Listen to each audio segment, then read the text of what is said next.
తిరిగి BCN news కి స్వాగతం. నీట్ అక్రమాలపై ఢిల్లీ జంతర్ మంతర్లో జరిగిన స్థాయి ఆందోళనలో ఏపీలోనూ డీఎస్సీ అక్రమాలపై జరగాల్సిన అవసరం ఉందని వైసీపీ కృష్ణా జిల్లా అధ్యక్షుడు మాజీ మంత్రి పేర్ని నాని అన్నారు. డీఎస్సీలో జరిగిన అక్రమాల్ని తాము ఆధారాలతో సహా పలుమార్లు బయటపెట్టినా స్పందించకుండా విద్యామంత్రి లోకేష్ ఇంకా సవాళ్లు విసరడం సిగ్గుచేటని ధ్వజమెత్తారు. అందుకే డీఎస్సీలో జరిగిన అవకతవకలపై ఈ నెల 31 నుంచి భారీ ఆందోళనలకు పిలుపునిస్తున్నట్లు వెల్లడించారు. అప్పటికి ప్రభుత్వం దిగిరాకపోతే ఉద్యమాన్ని తీవ్రతరం చేస్తున్నామని పేర్ని నాని హెచ్చరించారు. నారా లోకేష్ గారు మీడియా ముందు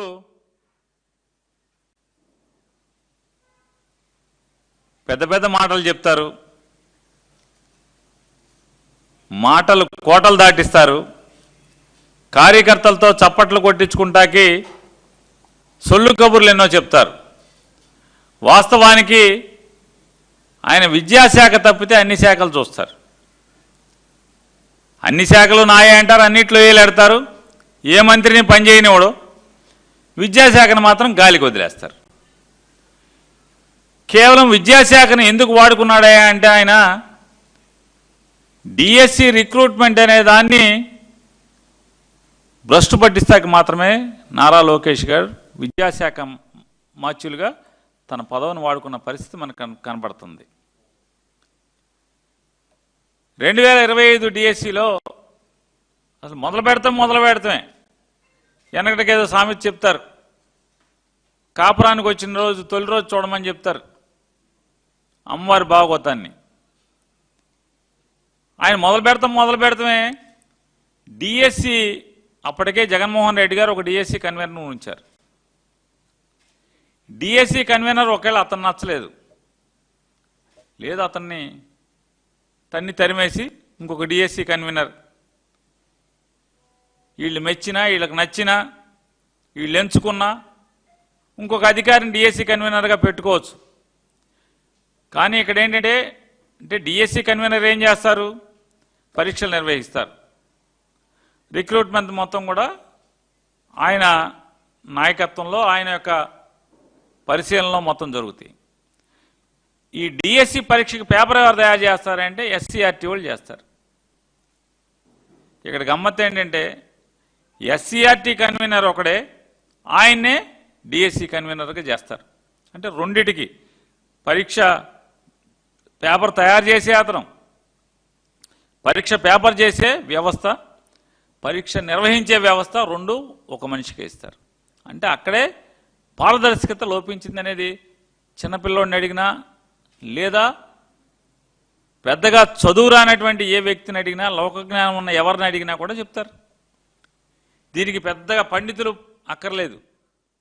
ఎస్సీఆర్టీ పేపర్ తయారు చేస్తుంది, అదే ఎస్సీఆర్టీ పశ్చిమ గోదావరి జిల్లా ఇరగవరం మండలం రేలంగి పరిధిలో మాజీ జెడ్పీటీసీ జిల్లా ఎస్పీసీఎల్ అధ్యక్షుడు చుక్కా సాయిబాబు ఆధ్వర్యంలో అంగన్వాడీ కేంద్రాలకు సామాగ్రి, టీచర్లకు, ఆయాలకు యూనిఫామ్ పంపిణీ చేశారు. ఈ సందర్భంగా సాయిబాబు మాట్లాడుతూ అంగన్వాడీ కేంద్రాలను మోడల్ కేంద్రాలుగా తయారు చేయాలని ప్రభుత్వం కంకణం కట్టుకుందని తెలియజేశారు. పిల్లలకు, గర్భిణీలకు పౌష్టిక ఆహారాన్ని అందించడంలో కూటమి ప్రభుత్వం చిత్తశుద్ధితో పనిచేసిందని అన్నారు. అంగన్వాడీ సిబ్బంది పిల్లలకి తల్లికి వందనం వర్తింప చేయడం హర్షించదగ్గ విషయమని అన్నారు. ఈ కార్యక్రమంలో sector supervisor Manikyamba, TDP secretary జట్టుపోయిన నాగేశ్వరరావు, జనసేన సెక్టర్ అధ్యక్షుడు పసుపులేటి అబ్బులు, బీజేపీ అధ్యక్షుడు ఆకుల సుబ్బారావు, కూటమి నాయకులు మంగిన శ్రీనివాసరావు, చీలి అశోక్, సిరిగినేడి గాంధీ, ఎర్రంశెట్టి వెంకటేశ్వరరావు, శ్రీనివాసు, నాగరాజు, సత్యనారాయణ, అంగన్వాడీ సిబ్బంది తదితరులు పాల్గొన్నారు. కూటమి ప్రభుత్వం అధికారంలోకి వచ్చిన తర్వాత ఒక పక్కన సంక్షేమాన్ని, మరొక పక్కన అభివృద్ధిని బ్యాలెన్స్ చేసుకుంటూ ఈ రోజున ప్రభుత్వం పనిచేస్తుంది. ఇది మంచి ప్రభుత్వం, ప్రజల మన్నన పొందుతున్నటువంటి ప్రభుత్వం. మరి ముఖ్యంగా ఈ రోజు అంగన్వాడీ సిబ్బందికి ప్రభుత్వం ఏర్పాటు చేసినటువంటి విధి విధానాల ప్రకారం మరి వారికి కొత్త యూనిఫామ్ ని అలాగే టీచర్ గారికి అలాగే ఆయమ్మలకు కూడా కొత్త యూనిఫామ్ ని ప్రభుత్వం ఏర్పాటు చేసింది.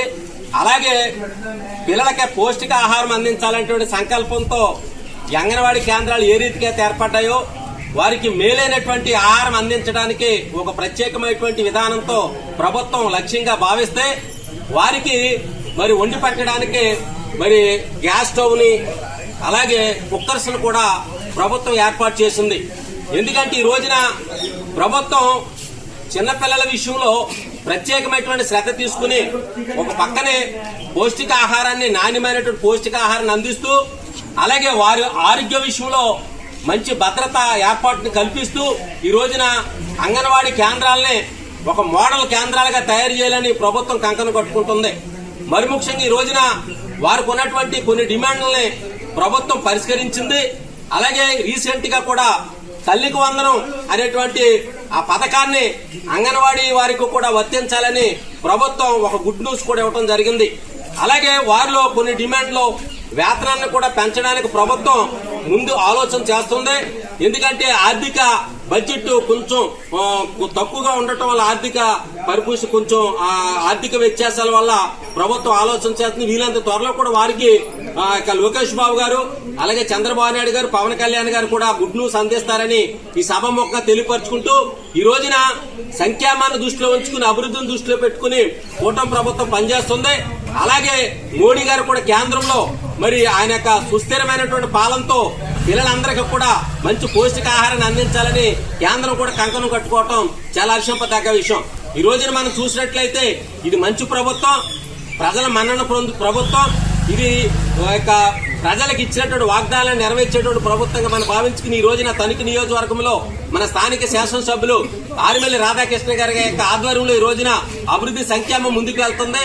అలాగే ఏ సమస్య వచ్చినప్పటికీ ప్రత్యక్షంగా పరోక్షంగా కూడా ఆయన మరి పరిష్కరించి ముందుకు వెళ్తున్నారు. ఈ రోజున కూటమి నాయకులు తెలుగుదేశం అలాగే జనసేన, బీజేపీ కూటమి నాయకులు అందరం కలిసి ఐసీడీఎస్ సూపర్వైజర్ గారి యొక్క ఆధ్వర్యంలో అంగన్వాడీ టీచర్స్ సిబ్బంది వారి యొక్క సమక్షంలో కూడా ఈ యొక్క గ్యాస్ స్టవ్ని అలాగే కుక్కర్ని, యూనిఫామ్లు కూడా మరి పంచాయతీ ఆఫీసులో మరి పంపిణీ చేయడం జరుగుతుంది. కనుక ఇది మంచి ప్రభుత్వం, మేలైన ప్రభుత్వం అని సభాముఖంగా తెలియపరుచుకుంటూ మరి ఇటువంటి అవకాశాలు సంక్షేమాన్ని ఈ ప్రభుత్వం కొనసాగిస్తుంది కనుక మరి కూటమి ప్రభుత్వానికి ప్రత్యేకమైనటువంటి ధన్యవాదాలు తెలియపరుచుకుంటున్నాం. Thank you very much. Sant Ravidas తన గీతాలు కవిత్వంతో కుల వివక్షను, అంటరానితనాన్ని తీవ్రంగా ఎండగట్టారని, మనుషులంతా సమానమని, పుట్టుకతో ఎవరూ గొప్ప తక్కువ కాదని ఆయన తన బోధనల ద్వారా సమాజానికి చాటి చెప్పారని బీజేపీ రాష్ట్ర అధికార ప్రతినిధి సుహాసిని అన్నారు. విశాఖ బీజేపీ కార్యాలయంలో ఆమె మీడియాతో మాట్లాడుతూ కులం పేరుతో సమాజంలో జరిగే విభజనలను, వివక్షను ఆయన నిరంతరం ప్రశ్నించారని పేర్కొన్నారు. మనిషి విలువ పుట్టుకతో వచ్చే కులంపై ఆధారపడి ఉండదని, మంచి ప్రవర్తన భక్తిపై ఆధారపడి ఉంటుందని ఆయన స్పష్టం చేశారని చెప్పుకొచ్చారు. సంత్ రవిదాస్ ఆశయాలను ప్రధాని మోదీ ముందుకు తీసుకువెళ్తున్నారని అన్నారు. సర్వజన హితాయ సర్వజన సుఖాయ అన్న ఒక నినాదం, అంటే అందరూ బాగుండాలి, అన్ని వర్గాల వాళ్ళు, అన్ని కులాల వాళ్ళు, అన్ని మతాల వాళ్ళు, పేద బడుగు గొప్ప అన్న ఒక తేడా లేకుండా ఒక సామాజిక సమరసతని 15వ శతాబ్దంలోనే సంత్ రవిదాస్ గారు బోధించిన తీరు. వారు ఆనాడు మనం అందరం కనుక అబ్జర్వ్ చేస్తే కుల వివక్ష, అంటరానితనం ఎక్కువగా ఉండేది. కానీ అప్పట్లోనే వారు ఇటువంటి ఒక కుల వివక్ష రహిత ఒక సమాజం ఏర్పడాలి అని కలలు కన్నారు. వారు ఎన్నో శ్లోకాలు రాశారు. వారు ఒక సమాజంలో 15వ శతాబ్దంలో ఎంతో వివక్షకి గురవుతున్న సమయంలో అటువంటి ఒక సమాజం, ఒక చర్మకారుని సమాజంలో పుట్టి, అంటే చెప్పులు కుట్టే ఒక వృత్తిలో పుట్టి ఎంతో సమాజంలో వివక్షని ఎదుర్కొంటున్నా కూడా ఆ సమాజం అంతా కూడా కలిసికట్టుగా ఎక్కడా కూడా భేదాలు లేకుండా, వివక్ష లేకుండా ఉండే సమాజం ఉండాలి అని కోరుకున్నారు. అప్పట్లో చాలా మంది ఒక మత మార్పిడి అనే ఒక ఆయుధాన్ని ప్రయోగించారు. ఏదైతే బడుగు బలహీన వర్గాల పైన ఏంటంటే అదొక వంక.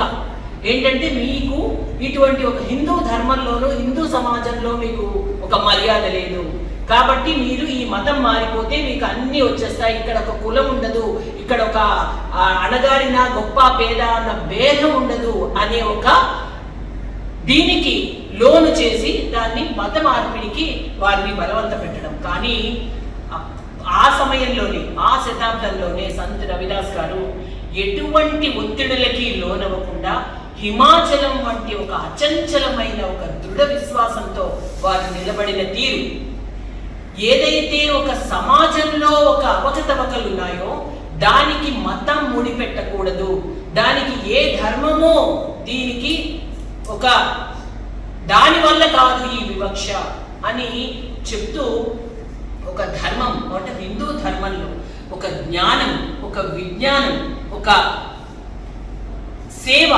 వీటి ద్వారా ఒక మంచి సమాజం ఏర్పడాలి అని వారి కవితల్లో ఒక సమాజం గురించి వారు కలలు కొంటూ వారు రాశారు. అదేంటి అంటే బేగంపుర అని. ఆ బేగంపుర అనే ఒక సమాజం రావాలి అని 15వ శతాబ్దంలోనే వారు కలగన్నారు. అంటే ఒక ఆలోచన, వారి యొక్క ఆలోచన తీరు ఆ విధంగా ఉంది. అంటే డ్యూటీ ఈజ్ గాడ్, మనం చేసే వృత్తే భగవంతుడు అని చెప్పి. వార్తలు ముగించే ముందు ముఖ్యాంశాలు మరొకసారి. రాష్ట్రం గాడిలో పడాలంటే కూటమి మరో 3 సార్లు గెలవాలని లోకేష్ వ్యాఖ్య. కష్టపడి పనిచేసే కార్యకర్తలకు పదవులు వెతుక్కుంటూ వస్తాయని భరోసా. మెగా డిఎస్సీలో అక్రమాలు అవకతవకలు జరిగాయని నిరూపిస్తే నా పదవికి తక్షణమే రాజీనామా చేస్తా. వైసీపీ నేతలకు ఎమ్మెల్సీ పేరాబత్తుల రాజశేఖరం సవాల్.